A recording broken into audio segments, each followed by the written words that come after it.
లోయ నుంచి కర్రలు పైకి ఎక్కించడానికి నడుము పట్టేసింది. మందేస్తే కానీ నిద్ర పట్టదనుకుంటా. ఫ్రెండ్స్, ఈ రోజు అయితే మా పక్కింట్లో వాళ్ళు వీధి కుళాయి టేప్ని అయితే వేపేశారు. అలాగే వాళ్ళే కొత్తదైతే కొని తెచ్చి ఇచ్చారు. కొని తెచ్చిచ్చి నాకే బిగించమన్నారు. సో నేనైతే ఏదో విధంగా బిగించడానికి ట్రై చేశాను. ఫైనల్గా అయితే ఇది బిగించేసాను. చూడండి, బిగించేసిన తర్వాత అయితే కుళాయి అయితే టేప్ అయితే ఆన్ చేశాను. వాటర్ అయితే బాగానే వస్తుంది. పక్క నుంచి ఎటువంటి లీక్ అవ్వట్లేదు. ఫైనల్గా అయితే బాగానే బిగించేసాను. తర్వాత అమ్మ అయితే కర్రలు మొత్తం రండి పిలిచింది. నేను నా వైపు అయితే వెళ్ళాము. ఇదైతే మొన్న మా అన్నయ్య వాళ్ళు అయితే చెక్కలు అయితే కోయించారనమాట. మిగిలిపోయిన భాగాలు అయితే కొన్ని మీ ఇంటికి తీసుకెళ్ళమన్నారు. నేనైతే గొడ్డలతో కొన్ని అయితే నరికాను అనమాట. నరికినవన్నీ కొన్ని కింద లోయ నుంచి పైకి ఎక్కించాను. పైనుంచి అయితే మా ఆవిడ మా ఇంటికి అయితే తీసుకెళ్తుంది.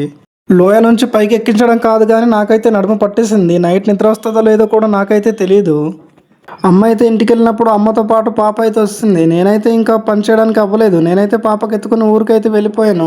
ఊరికి వెళ్ళిన తర్వాత చిన్న కార్యం చేస్తుండే ఇక్కడైతే వంట చేస్తుండారు అనమాట. అక్కడైతే అన్నం అడిగి తిన్నాము. ఈ రోజుకి ఇలా ముగిసిందనమాట. ఓకే ఫ్రెండ్స్, వీడియో నచ్చితే ప్లీజ్ తప్పకుండా లైక్ చేయండి. అలా కొత్త వాళ్ళు చూస్తుంటే మా ఛానల్ సబ్స్క్రైబ్ చేసి సపోర్ట్ చేయండి.